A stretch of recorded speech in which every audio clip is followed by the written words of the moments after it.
आज सामना के इस कार्यक्रम में सबसे पहले आप सभी को बैसाखी के पावन की शुभकामनाएं। न केवल आज बैसाखी है, आज खालसा पंथ की स्थापना भी है। जब 10वें गुरु श्री गुरु गोबिंद सिंह जी ने कहा था, 1.25 लाख से एक लड़ाऊं, चिड़ियों से मैं बाज तोड़ाऊं, तब गोबिंद सिंह नाम कहाऊं। जब जुल्म की सब सीमाएं पार हो गई, तब आज ही के दिन श्री आनंदपुर साहब में खालसा पंथ की स्थापना हुई थी। जुल्म के खिलाफ तलवार उठाने की, उसके खिलाफ एक युद्ध करने की जो इतिहास बनी हुई है। कई और आयाम आज के दिन लगे हुए हैं, जलियांवाला बाग उसी में है। अंग्रेजी की कहावत है, who will bell the cat. जब जब समाज में, धर्म में कहीं भी समस्या हुई है, कोई ना कोई आगे आया है।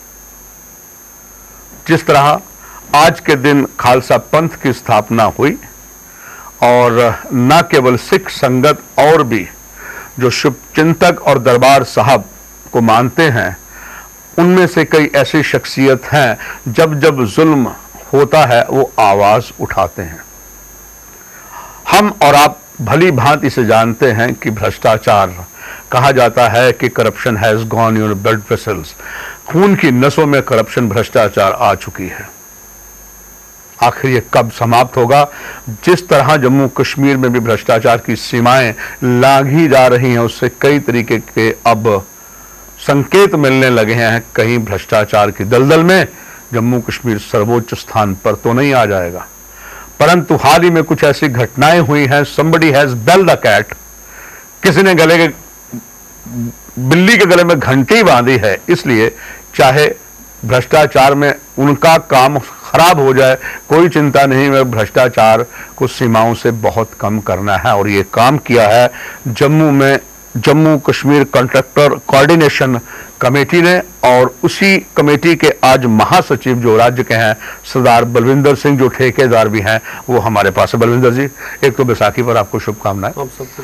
और जिस तरह से आपने समाचारों में आपकी खबरें आई, जो आपने एक दिन का सेमिनार किया कि ठेकेदार तंग आ चुके हैं, करप्शन इतनी बढ़ गई है कि ठेकेदार पिस रहा है और बदनाम भी ठेकेदार हो रहा है।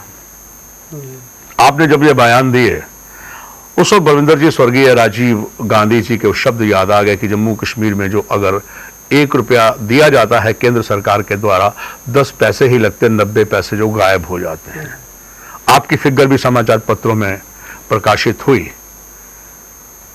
तो जेके चैनल की मैनेजमेंट ने यही सोचा कि क्यों ना आज इस बैसाखी के पावन अवसर पर आपसे ये सारी जानकारी लेकर आखिर माजरा क्या है जानना पड़े। तो सबसे पहले एक तो आपको मुबारक देते हुए ये जानना चाहूंगा, सामना में आपका सामना करते हुए, कि क्या वजह होगी कि आज जम्मू कश्मीर का ठेकेदार सरकार की कारगुजारी से बहुत दुखी है, परेशान है। सबसे पहले तो मैं भी दर्शकों को बैसाखी की बहुत बहुत शुभकामनाएं देता हूं। उसके बाद काफ़ी देर से हम जद्दोजहद कर रहे हैं ठेकेदारों के राइट्स के लिए। पहले हमने प्रोविंशियल लेवल पे बॉडी बनाई और यहाँ पर लोगों में ज़्यादा यही भ्रम रहा कि कश्मीर वाले लूट के खा गए, जम्मू वाले पीछे रह गए। हमारे दिल में ख्याल आया कि क्यों ना कश्मीर वालों को भी साथ मिलाया जाए और एक स्टेट लेवल की बॉडी बनाई जाए। तो पिछले 2 साल से वो करने के बाद हमने पिछले साल जम्मू कश्मीर की इकट्ठी जॉइंट J&K कॉन्ट्रैक्टर्स कोऑर्डिनेशन बनाई, जिसके हमारे चेयरमैन गुलाम जलानी पुरजा साहब हैं, जो कश्मीर से बिलोंग करते हैं।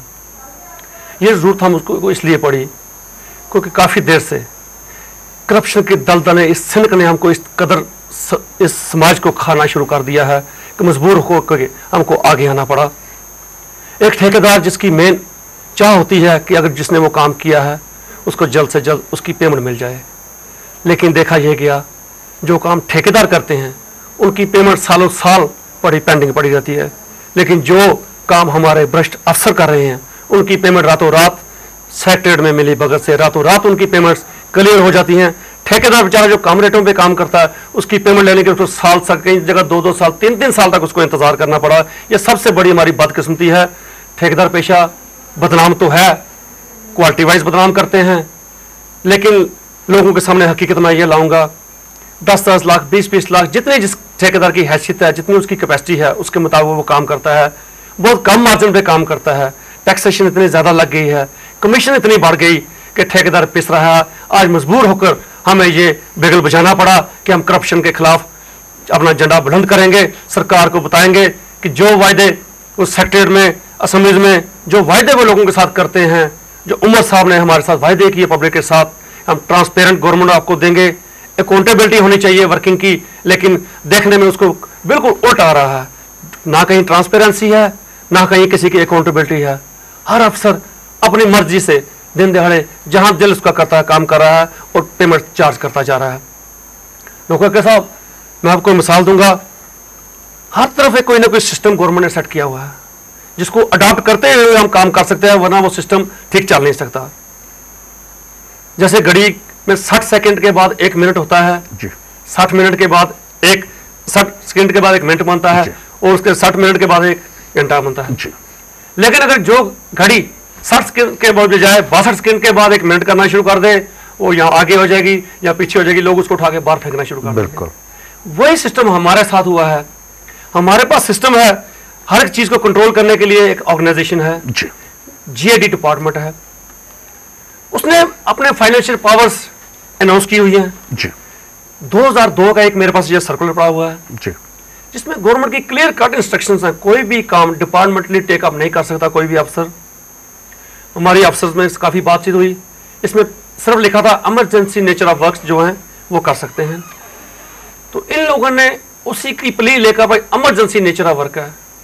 मैं आपसे पूछना चाहता हूं, जम्मू वासियों को भी बताना चाहता हूं, इमरजेंसी हमने गवर्नमेंट लेवल पे भी टेकअप किया, भाई आप इमरजेंसी को प्लीज डिफाइन कर दीजिए, what do you mean by emergency. तो उन्होंने 2007 में एक फिर सर्कुलर निकाला 16/5/2007 को, जिसमें उन्होंने डिफाइन किया इमरजेंसी क्या होती है।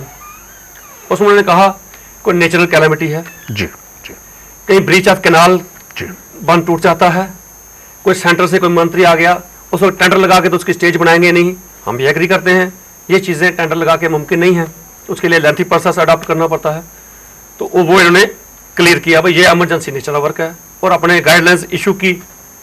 उस गाइडलाइंस में इन्होंने बताया कि कोई भी एक्शन हमारा इमरजेंसी नेचर कर सकता है, लेकिन वो भी एक एक्शन 20,000 से ऊपर नहीं, उसकी 20,000 का काम वो करवा सकता है जी।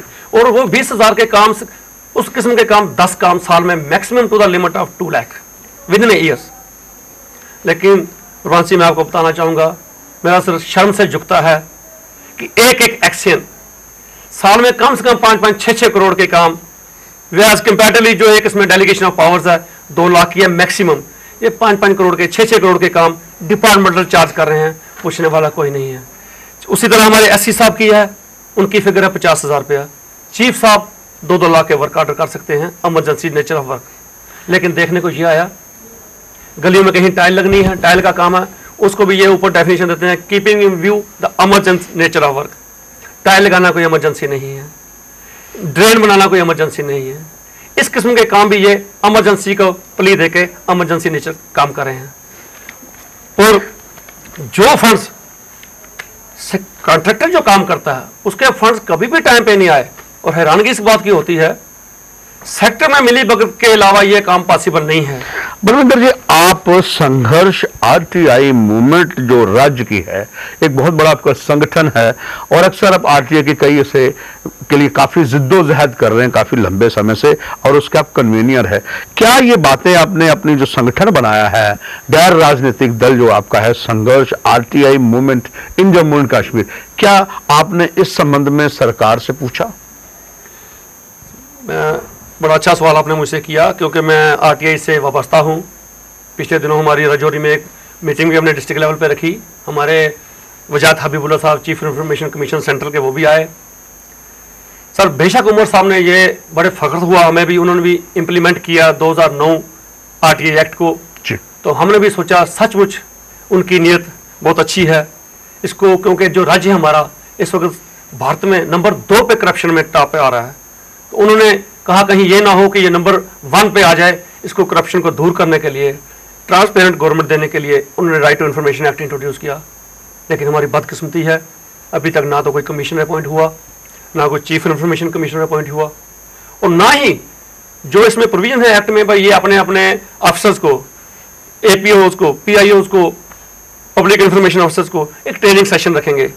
जहां जहां हमने ये अप्लाई किया, कई अफसरों को, बहुत ऐसे अफसरों को जिनको अभी तक इस एक्ट के बारे में पता नहीं है, और जहां तक हमारा इस, ऐसे तो मैंने 100 से ऊपर ये एप्लीकेशन फाइल की, प्रधान जी ना तो किसी को डर है, इसमें प्रोविजन है कि विद इन 30 डेज जी अब जवाब देना है जी उसका, विद इन 30 डेज बिल्कुल उन्होंने आपको इसका जवाब देना है। बिल्कुल। लेकिन बदकिस्मती से कह दूं, बहुत सारे डिपार्टमेंट ऐसे हैं जहां 3-3 महीने से, 4-4 महीने से हमारी एप्लीकेशन पड़ी है, किसी तरफ से कोई जवाब नहीं आया।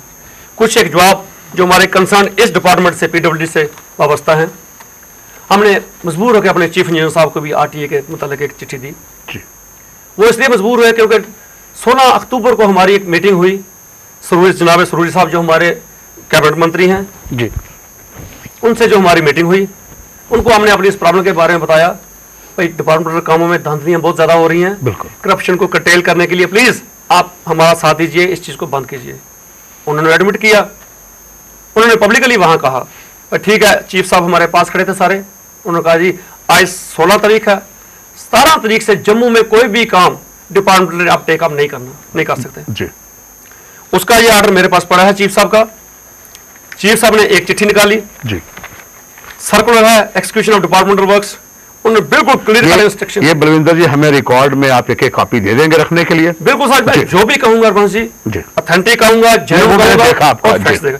ये सर्कुलर है, उस डेट के बाद चीफ साहब ने सर्कुलर निकाला, उसमें उन्होंने क्लियर किया भाई हमको मंत्री जी ने, जो ये हमारी मीटिंग हुई 22/10 को उन्होंने सर्कुलर निकाला जी, 22/10/2009 को जी, 16 को हमारी मीटिंग हुई थी मंत्री साहब के पास, 22/10 को उन्होंने नोटिफिकेशन निकाली भाई कोई भी काम डिपार्टमेंट का आज के बाद जम्मू रीजन में डिपार्टमेंट काम नहीं होने। उसके बाद भी काम बलविंदर जी हुए सर? बात करती देखो, उसके बाद फिर हमने जब स्टडी किया, काम रुकने के बजाय स्पीड अप कर दिए गए।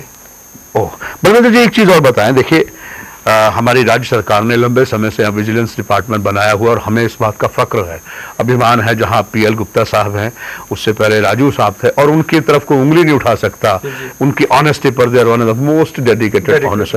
अगर देखा जाए तो अभी तक 1976 से जो रिकॉर्ड है विजिलेंस का मेरे पास, 1976 से 12 अक्टूबर 2009 तक 172 लोगों को सजा हुई है, और इसमें बलविंदर जी बड़े बड़े लोग हैं, जिसमें जैसे मोहम्मद अफजल खान तो अगर हेड कांस्टेबल थे, और बशीर अहमद भट्ट जैसे एडब्ल्यू थे, अच्छा सुमेर चंद भगत थे, ये स्टोर कीपर पीडीडी में थे, यहां तक कि एक एडिशनल डीसी भी है, और यही नहीं 31 अधिकारियों के खिलाफ डिपार्टमेंटल इंक्वायरी के लिए इजाजत मांगी है विजिलेंस विभाग ने, जिसमें ज्यादा जैसे Ghulam Hassan Mir then law minister थे, जगजीवन लाल जी हैं, मईउद्दीन जरगर हैं, योगराज हैं, ऐसे बहुत से आईपीएस अधिकारी भी हैं, कुछ आईएएस अफसर भी हैं, और इसके बावजूद भी अगर रिकॉर्ड देखा जाए तो 2009 में जम्मू में 25 विजिलेंस अधिकारियों ने लोगों को केस डाल के गिरफ्तार किया, और 36 को कश्मीर घाटी में 2009 में। बलविंदर जी, जब इतना अच्छा विजिलेंस काम कर रही है, आप उनके पास क्यों नहीं गए? सर देखिए, हमने उनको भी अप्रोच की, लेकिन रघुवंश जी प्रोफेशनल कॉन्ट्रैक्टर होने के नाते हमारी कुछ लिमिटेशंस बन जाती हैं। जो काम अब पर्सनली जाके थोड़ा सोसाइटी में रह के बड़ा मुश्किल सा हो जाता है, वो काम हम पब्लिक प्लेटफॉर्म्स में, हमने जगह जगह हर प्रेस कॉन्फ्रेंस, ऑलमोस्ट महीने में एक बार हमने प्रेस कॉन्फ्रेंस ऑर्गेनाइज करते हैं, उसमें पब्लिकली हम अनाउंस करते हैं, गवर्नमेंट को अवेयर करते हैं भाई ये चीज़ हो रही है।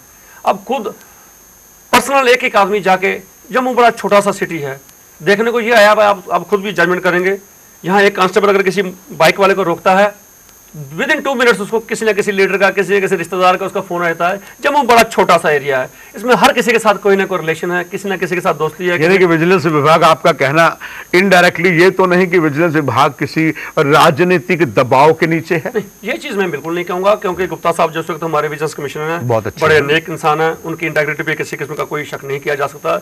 लेकिन जो एक हमारा सिस्टम है, एक हॉनेस्ट आदमी भी हमने देखा, वो सिस्टम माशरे में आके उसको चला नहीं सका। बलविंदर जी, आपने ये आरोप भी लगाया कि जो आपको सरकार कमीशन देती है उससे ज्यादा आपके खर्चे हो जाते हैं। आज वैसाखी दिन है, खालसा पंथ की स्थापना हुई थी, और मुझे लगता है जो गुरु गोबिंद सिंह जी ने आदेश सिख जगत को दिया था, सब सिखन को हुक्म है गुरु मान्यो ग्रंथ, आप भी सवेरे, मैंने कई बार आपको गुरुद्वारा साहब भी जाते देखा है, और खालसा पंथ की आज के दिन स्थापना होती है। सच्चे मन से ये बताइए, जब आपको कमीशन आपकी जब जो सरकार देती है उससे पूरी आपको ज़्यादा बांटनी पड़ती है, क्या यही एक वजह है फिर आप जो मटेरियल लगाते हैं, चाहे जो ठेकेदारी आपको मिलती है, वो मटेरियल सही नहीं लगता और इसीलिए सड़कें भी जल्दी ख़राब हो जाती हैं, भवन भी जल्दी ख़राब होते हैं? अभी हमारे पास जैसे वाटर टैंक हेड गिरा था, यही कारण है या कोई और? सर कारण एक तो रांची में आपको ये बताना चाहूँगा, गवर्नमेंट मजबूर करती है ठेकेदारों को सब स्टैंडर्ड मटेरियल लगाने के लिए। एक तो सर्विस टैक्स ठेकेदारों पर इम्पोज किया गया, 4.20% पहले था, 4% और बढ़ा दिया गया, 2.24 उसके ऊपर इनकम टैक्स लगाया गया है।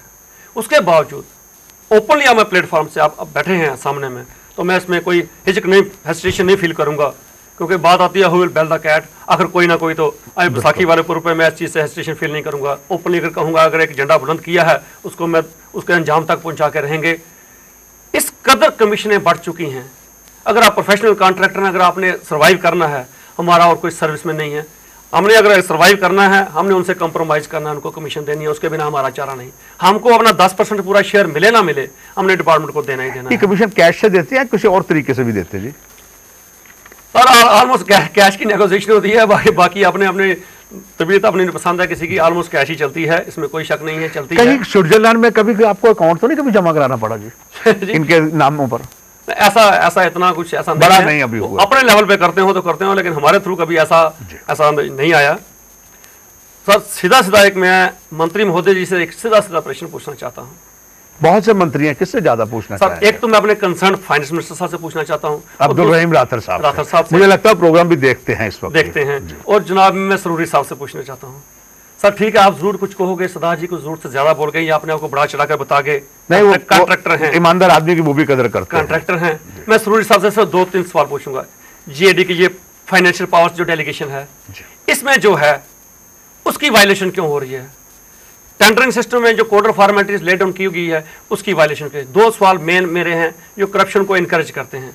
इस चीज़ को वो बंद करने के लिए क्यों उन्होंने आज तक नहीं किया, हमारा मेन मुद्दा है। उसके बाद जब हम इंजीनियर्स के पास जाते हैं, उन्होंने हमें स्लिपें उठा के दिखाई मंत्रियों की, ये मंत्री लोग हमारे स्लिपें भेजते हैं।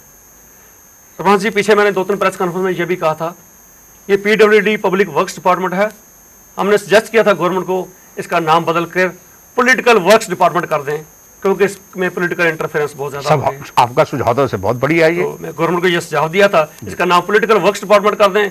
अगर आपने मोबिलाइज करना अपने पॉलिटिकल वर्कर्स को, बाकियों की अनदेखी करनी है जो रजिस्टर्ड कॉन्ट्रैक्टर्स हैं, तो ये सबसे बड़ा सुझाव होगा। बलविंदर जी, मैं चाहूंगा आपका सामना करते हुए ये जो बात का खुलासा किया है, ये अपने वर्कर को कैसे मोबिलाइज करते हैं? सर ये सबसे बड़ी एक तो जो ट्रांसफर पॉलिसी है जम्मू में, जी पूरे रीजन हमारे JNK में ट्रांसफर पॉलिसी ट्रांसपेरेंट नहीं है। एक एक्शन अगर आप 2 साल के बाद ट्रांसफर करते हो, हमारे जेईज यहाँ ऐसे जेई भाई ऐसे हैं जो 5-5 साल से 8-8 साल से एक ही जगह बैठे हुए हैं। हो सकता है काम अच्छा करते हो बलविंदर जी, ये कारण है या इसके पीछे और कारण हो सकता है? कारण मैं आपको ये भी कहना चाहूंगा, कारण इसका मतलब अगर कुछ अच्छे करते हैं तो बाकी के जो आपने लगाए हैं वो नालायक हैं, इसका मतलब गवर्नमेंट ये साबित करना चाहती है भाई हमारे पास यही कुछ चंद गिने चुने हैं जो अच्छे हैं, इट मींस बाकी नालायक हमने। आपके पॉइंट में काफी दम लगता है। वो यहाँ सिफारिशी आए हुए हैं सर, ऐसी बात नहीं है। इस डिपार्टमेंटल काम की वजह से एक कॉन्ट्रैक्टर को शायद उतने पेंटर का या मिस्त्री का घर ना पता हो जितना हमारे जूनियर इंजीनियर्स को और हमारे इंजीनियर्स को उनके घर का पता है। उनको तो शाबाशी देनी चाहिए, तो इनके इतना बलविंदर जी नॉलेज है उनको। जी उनको शाबाशी इस बेस पे देनी चाहिए। मैं अगर कहूँगा अगर वो इतने एफिशिएंट हैं, वो सर्विस छोड़ के, कार्ड मैं बनवा के दे दूंगा उनको, वो सर्विस छोड़ के एज ए कॉन्ट्रैक्टर बन के आए, ना कि एज ए इंजीनियर बन के ये काम जो कॉन्ट्रैक्टर का है वो खुद करें। इससे सीधा एक नेक्सस क्लियर होता है। और एक जेई जो एक ही जगह 8-8 साल से बैठा है, एक हमारे क्लर्क कई एस्टेब्लिशमेंट में ऐसे बैठे हैं जो 10-10 साल से एक ही जगह हैं। हमारी उमर साहब से भेंट हुई पिछले साल फरवरी में, तो जब सारा कंक्लूड करके हमारी एसोसिएशन के ऑफिस बियरर्स निकलने लगे तो मैंने उमर साहब को एक रिक्वेस्ट की थी। मैं कहा सर एक सबसे बड़ी जो समस्या जो करप्शन को बढ़ावा देती है वो है ट्रांसफर पॉलिसी, क्योंकि पुलिस को लोग बदनाम करते हैं भाई जो अफसर एक जगह रहता है तो वो हफ्ते शुरू महीना शुरू करता है।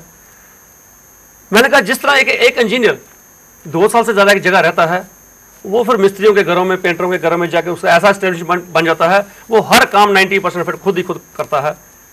सर एक चीज़ मैं आप करप्शन के बारे में एक चीज़ और आपको क्लियर करूँ जहाँ करप्शन रुक सकती है। जी जो काम टेंडर लगता है जी परमाश जी उसका पहले से एस्टिमेट तैयार होता है, जी, उसकी अप्रूवल ली जाती है।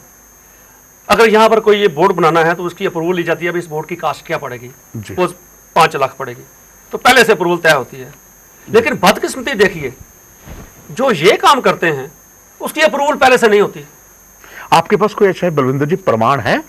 सर बहुत से ऐसे 101% मैं आपको प्रमाण इसके दे सकता हूं, जो ये जब ये काम शुरू करते हैं, काम करने के बाद ये एस्टीमेट बनाते हैं, भाई ये काम हमने कर दिया, अब किसने किया, किसने देखा।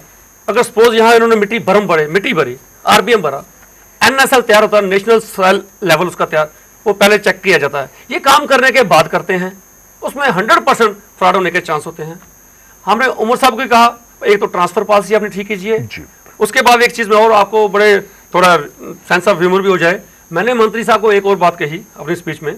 मैंने कहा मंत्री साहब बड़े अफसोस से कहना पड़ता है, एक तो ट्रांसफर पॉलिसी ठीक है 4-4 साल के बाद, 5-5 साल के बाद, मोरवा देखने को ये आया, एक एक्शन जो ट्रांसफर होकर दूसरी जगह जाता है, वो अपने साथ, मैंने उनको हंस में कहा भाई दहेज में अपने साथ 2-2, 3-3 इंजीनियर्स अपने साथ दूसरे डिपार्टमेंट में लेके जाता है, जैसे दहेज में हम लेके जाते हैं, क्योंकि उनको काम करने का तरीका, उनके साथ उनका आपसी डीलिंग बड़ी अच्छी फिक्स होती है। नया जाएगा 6 महीने साल उसको लगेंगे एडजस्ट होने के लिए। तो आप सीधा सीधा बड़े बड़े गंभीर आरोप जो है इतने से बड़े इंजीनियर पे लगा रहे हैं।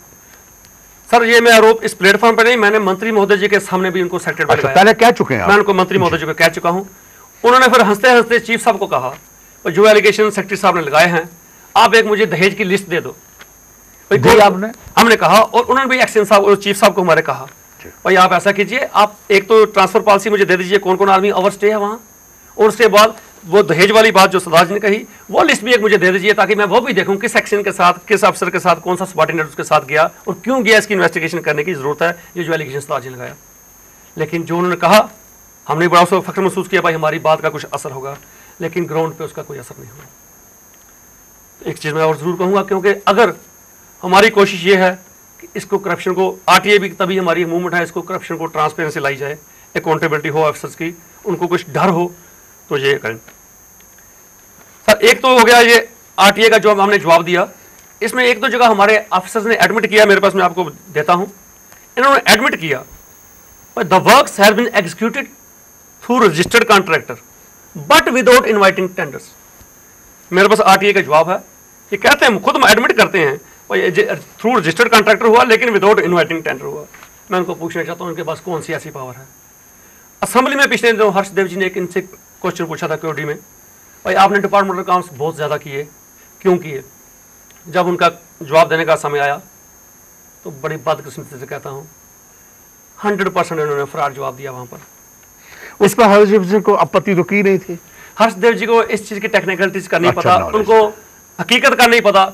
इन्होंने बहुत कम फिगर बता के, जो काम 10 लाख का इन्होंने उसको 50,000 शो किया, जो काम 20 लाख का उसको 1 लाख में शो किया। भाई बड़े माइनर केसेस हैं, वो हमने काम इमरजेंसी नेचर ऑफ किए हैं, लेकिन जो लिस्ट हमारे पास पड़ी है, जो बताती है, फैक्ट्स बताती है, सर ऑडिटर जनरल की रिपोर्ट आती है हर साल, जी बिल्कुल क्लियर कट इनको लिखा जाता है, ऑब्जेक्शन रेज की जाती है उसकी तरफ से, भाई आप ये काम इतनी वायलेशन कोड फॉर्मेलिटीज की क्यों कर गए हैं, आप मोर देन 60% काम आप डिपार्टमेंट क्यों कर रहे हैं, ये क्लियर कट वायलेशन है कोड फॉर्मेलिटीज की। सरकार बलविंदर जी गुमराह कर गई। बलविंदर जी, अक्सर जो तालाब होता है, समुंदर होता है, उसमें देखा है, कहा भी जाता है, बड़ी मछली छोटी मछली को निगल जाती है। क्या ठेकेदारी में भी कहीं ऐसा तो नहीं कि जो आपके बड़े बड़े ठेकेदार हैं, ये सब कुछ उनके कहने पर किया गया हो, और चूंकि बड़ी मछली छोटी मछली को अक्सर निगल जाती है? सर बस जी, आपने जो बात कही मुझे भी एक बात याद आ गई। हमने बहुत देर ये प्रोटेस्ट करते रहे कि हमारी जम्मू के छोटे ठेकेदार काम नहीं कर सकते, बाहर की एजेंसियां आपने लाई, आज़ाद साहब ने बाहर से एजेंसियां HCC लाई, NBCC लाई, बाहर से एजेंसियों ने आके जम्मू में काम लिए। करने वाले ठेकेदार लोकल ही हैं, उन्होंने आगे सबलेट किया। अच्छा, सबलेट कर दिया आगे? सबलेट किया, काम करने वाले लोकल ठेकेदार हैं। क्वालिटी वाइज हमने आगे प्रेस कॉन्फ्रेंस करके प्रेस क्लब में किया था, क्वालिटी वाइज हमसे वो बहुत सब स्टैंडर्ड का काम करते हैं। ओपन लोगों ने देखा जिस कदर का जम्मू में गंद पड़ा रहा, 6-6 महीने 8-8 महीने एक लेन उठा के। आपका इशारा ईरा की तरफ है? मेरा इशारा NBCC ईरा की तरफ से जो काम ईरा का जो काम है, वो तो कहा जाता है कि स्वर्गीय हमारे जो देश के प्रधानमंत्री नरसिम्हा राव जी रहे, उनके बेटे को श्री आजाद ने दिया था। श्री आजाद साहब ने, अब इतना गंभीर एलिगेशन, जब तक मेरे पास उसकी ऑथेंटिसिटी ना हो, मैं कोई भी एलिगेशन आरोप हो सकते हैं, आरोप हो सकता है। लेकिन इस चीज में हमने उस वक्त भी कहा था, इसका जुडिशियल प्रूव करने की जरूरत है। ये काम इतने हाई रेट्स पे क्यों दिए गए, जबकि आपके पास स्टेट में इतने अच्छे एफिशिएंट कॉन्ट्रैक्टर्स पड़े हैं जो टाइम बाउंड प्रोजेक्ट्स करते हैं, बाहर की एजेंसियों को लगाने की क्या जरूरत पड़ी, यहाँ तो हमारे पास अपने पास कॉन्ट्रैक्टर्स ना हो। सर एक बात आती है यहाँ पर कुछ, जैसे आपने कहा बड़ी मछली, सचमुच ये जो एसोसिएशन बनी, हमारा मेन मुद्दा छोटी मछली को डिफेंड करने का है और बड़ी मछली से, क्योंकि छोटी मछली को जैसे आपने कहा खतरा बड़ी मछली से रहता है। बड़े बड़े धुरंधर हैं, क्या आप उनका मुकाबला कर पाएंगे? और बड़ी मछलियों का नेक्सस रहता है, वो छोटी मछलियों को खाने की कोशिश करते हैं। सर यहाँ पर स्टेट में क्या हो रहा था पिछले बहुत सालों से, नेक्सस था जिसकी वजह से छोटे ठेकेदार को कोई भी काम करने के लिए इजाज़त नहीं थी, क्योंकि इन्होंने रख दिया था प्री क्वालिफिकेशन। ये अगर 20 लाख का काम भी निकालते थे, सपोज अगर कोई छोटा ब्रिज 20 लाख का बनता है, एक क्लास कॉन्ट्रैक्टर है, उसकी कैपेसिटी 2 करोड़ 3 करोड़ 4 करोड़ तक है, ये उसको भी कहते थे तुमने पहले ब्रिज बनाया हो तभी तुम मुझे बना सकते हो। ये बड़ी बदकिस्मती है। अगर एक एमबीबीएस डॉक्टर एमबीबीएस क्वालिफाई करके एमबीबीएस बनता है, आप उसकी मार्किंग करो, उसे पेपर चेक करो, देखो भाई ये एमबीबीएस क्वालिफाई करता है, एमबीबीएस उसको डिग्री मिल गई, उसके बाद उसने एमडी कर ली। जब वो किसी पेशेंट को ट्रीट करने लगे, उसके स्टमक में पेन है, आप उसको पूछो भाई आपने स्टमक को पहले ट्रीट किया है नहीं किया है, ये उस वक्त उसको पूछने का क्वेश्चन मैं समझता हूं कोई तुक नहीं बनती। आपने जब तक उसका ट्रेनिंग सेशन रहा, आप उसके सुपरविजन अच्छी रखो, उसके टेस्ट जो आपने लिए, जब एक क्लास कॉन्ट्रैक्टर आपने रजिस्टर कर लिया, फिर आपको यह पूछने का कोई हक नहीं पर तुमने काम किया पहले या नहीं किया। हमने फिर जदोजहद करने के बाद बड़े मछलियों ने अपनी क्वालिफिकेशन रखा दी थी। पीछे एक काम लगा 40 लाख का अर्थ कटिंग का, उसमें जेसीबी की जरूरत पड़ती है, एक्सकवेटर की जरूरत पड़ती है, बड़े ठेकेदारों ने उसमें इंक्लूड करा दिया, एक टर्म्स एंड कंडीशन रखा दी, और उसके पास अपनी 2 जेसीबी होनी चाहिए कॉन्ट्रैक्टर के पास, तभी वो ठेका मिलेगा, तभी ठेका मिलेगा। हमने कहा भाई जेसीबी बाजार में लेके हमको सस्ती पड़ती है, जो चीज बाजार में किराए पे मिलती है, एक ठेकेदार की इतनी हैसियत नहीं होती 22-23 लाख की मशीन खरीद सके, उसको किराए में सस्ती पड़ती है क्योंकि वेयर टेस्ट ज्यादा कॉस्टली है। झगड़ा करने के बाद उन्होंने काट के एक मशीन की, हमने उसके लिए भी फाइट किया, हमने कहा नहीं मशीन नहीं चाहिए उसको, वो लड़ा। फिर हमने चीफ साहब से बैठ के 2-3 महीने लगा के एक क्वालिफिकेशन बिड निकाली जो जम्मू कश्मीर में के लिए की। हमने कहा 50 लाख के काम तक कोई भी क्वालिफिकेशन नहीं होनी चाहिए। जो कॉन्ट्रैक्टर अगर कहीं एक टेंडर डालता 2% सीडीआर साथ देता है, अगर काम नहीं करेगा आप उसकी सीडीआर फॉरवर्ड कर सकते हो। 50 लाख तक एग्जम्प्ट किया, हमारी मर्जी थी 1 करोड़ तक एग्जम्प्ट किया जाए, ताकि जो एक कॉन्ट्रैक्टर 1 करोड़ का काम कर ले, बड़े बड़े 5-5 करोड़ के काम निकलेंगे, बाहर से एजेंसियां नहीं लाने पड़ेंगी। हमारे जम्मू में अनएम्प्लॉयमेंट इतनी ज्यादा है, उसको एनकरेज करने की जरूरत है लोगों को, भाई आप खुद अपने काम करो। बलविंदर जी, इस बैसाखी के पावन अवसर पर सामना के बस हम अंतिम पड़ाव में चल रहे हैं। चलते चलते आपसे एक बात पूछना चाहूंगा। सच कड़वा होता है जैसे नीम। ये आपका प्रसारण आज बैसाखी है, जो हमारा नियमित दर्शक देखते हैं, संभवतः उससे ज्यादा देख रहे हैं। ये सब खुलासा करके तो लगता है जो भ्रष्टाचार की दलदल में काफी लोग हैं, तो अगर मैं सिर्फ पंजाबी में मैं ये कहूं कि तुझे खर्चा तो पा देता कि दे मधुमक्खियां दे छत्ते चात पाता। अगर मधुमक्खियां आपको बहुत काट गई तो आपको पता है उससे बड़ा नुकसान होता है। Are you prepare for that? Sir कहते हैं गुरु गोबिंद सिंह जी महाराज ने जो कहा था, जबे बान लागे हो तबे रोस जागे हो। अब हमें इस बान की चुभन महसूस हुई, और मैं समझता हूं जिन लोगों ने मुझे ये भरोसा मुझ में जताया और मुझे जनरल सेक्रेटरी बनाया एसोसिएशन का, मेरा मेन एक ही भीम की तरह एक ही मछली का एक ही आंख का निशाना है। रखेंगे यानी कि अगर आप शायद आज खालसा पंथ की स्थापना दिवस है, शायद आप पहले ही मांग लिया देश शिवा वर मोहे निज कर्मन सो कबुन डरूं। और बैसाखी के इस बलविंदर जी पावन अवसर जिस दृढ़ता के साथ आपने इस भ्रष्टाचार जो हमारे ब्लड वेसल्स में आ चुका उसका खुलासा किया है, मुझे उम्मीद है ये जंग आप जारी रखेंगे। और चलते चलते आपके 2 शब्द और। सर मैं उमर साहब से, जो रियासत के हमारे मुख्यमंत्री हैं, उनसे बहुत आशाएं बंधी हुई हैं लोगों की। मैं उनसे एक दरख्वास्त करूंगा कि जो मैंने ये यहाँ पर एक्सपोज किए हैं कुछ जो मुद्दे भ्रष्टाचार को कम करने के लिए, वो इसको कटेल करने के लिए ज़रूर कुछ ना कुछ कदम ज़रूर उठाएंगे। नहीं तो मैं उनको इन एडवांस मुबारकबाद देता हूँ कि अगर उन्होंने इसको रोकने के लिए कुछ ना किया, आरटीआई को अच्छी तरह से इम्प्लीमेंट ना किया, तो उनको मुबारकबाद इस चीज़ की देता हूं कि वे उस राज्य के मुख्यमंत्री होंगे जो देश में नंबर 1 करप्ट राज्य बनने में टाइम लगने में देर नहीं लगेगी। कुछ ही दिनों में वो जल्द राज्य की नंबर 1 अचीव करेगा और उसके वो मुख्यमंत्री होंगे। मुझे लगता है मुख्यमंत्री ऐसा नहीं होने देंगे। भ्रष्टाचार को जड़ से उखाड़ पाने के लिए वो कटिबद्ध हैं और वो करेंगे, और निश्चित तौर पर उनके अधिकारी साथ के मित्रगण भी यही करेंगे। इस पावन दिवस पर आपने खुलकर बात की, आप स्टूडियो में बैसाखी के दिन आए, आपका बहुत बहुत धन्यवाद। मुझे लगता है सरफरोशी की तमन्ना अब हमारे दिल में है, देखना है भ्रष्टाचारियों में कितना दम है। आप इसको करेंगे और हमें भी एक नया आयाम उस दिन मिलेगा जब कई भ्रष्टाचारियों का पर्दाफाश करके आप और उनको सलाखों के पीछे पहुंचाएंगे, जैसे बिजनेस डिपार्टमेंट ने कईयों को डाला है। आप स्टूडियो में आए, आपका बहुत धन्यवाद। आपसे भी लेते हैं इजाजत। नमस्कार, सत श्री अकाल।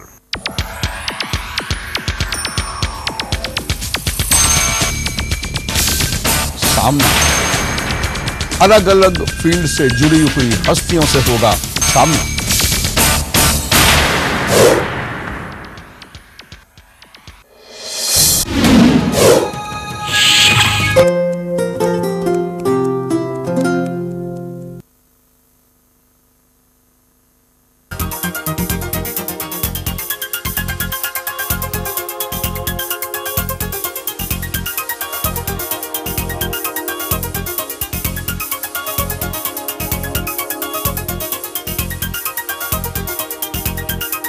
मैं doctor Ruchika Sofat, doctor Rama Sofat hospital में एक इनफर्टिलिटी स्पेशलिस्ट की हैसियत से काम कर रही हूँ। डॉक्टर रमा सोफत हॉस्पिटल एक सुपर स्पेशलिटी हॉस्पिटल है जिसमें औरतों की हर बीमारियों का इलाज लेटेस्ट टेक्निक द्वारा किया जाता है। इस अस्पताल में बांझपन के रोगियों के लिए हर तरह का इलाज, जैसे ब्लॉक ट्यूब्स को दूरबीन द्वारा खोलना, जिन मरीजों में अंडे ना बनने की शिकायत हो उनमें दवाइयों या टीकों से अंडे बनाना, IUI विधि यानी इंट्रायूट्राइन इंसेमिनेशन, जिसमें कि हस्बैंड के स्पर्म्स लेकर औरत की बच्चेदानी के अंदर इंजेक्ट किया जाता है, या उन आदमियों में जिनमें नील स्पर्म्स हों उन कपल्स के लिए डोनर सीमन स्पर्म बैंक से लेकर IUI करना, ये सारी सुविधाएं उपलब्ध हैं। इस तकनीक द्वारा सक्सेस रेट ऑलमोस्ट 60 to 70% तक पहुंच जाता है। या जिनको PCOS या एंडोमेट्रियोसिस जैसी बीमारियां हैं, या जिनके हस्बैंड्स का स्पर्म काउंट बहुत कम है, उन मरीजों के लिए हमारे पास IVF यानी टेस्ट ट्यूब बेबी, इसके अलावा सुपर स्पेशलाइज्ड टेक्निक जैसे donor egg, donor embryos, surrogacy द्वारा गर्भधारण कराने का सारा इंतजाम भी इस सेंटर में मौजूद है। मेरी उम्र 40 साल है। मेरे प्रेगनेंसी नहीं सी हो रही। 12 साल बाद मैनू टेस्ट ट्यूब बेबी नाल पहली बारी ची प्रेगनेंसी हो। मैं doctor Amit Sofat, doctor Rama Sofat hospital में गायनी इनफर्टिलिटी स्पेशलिस्ट और एंडोस्कोपिक गायने सर्जन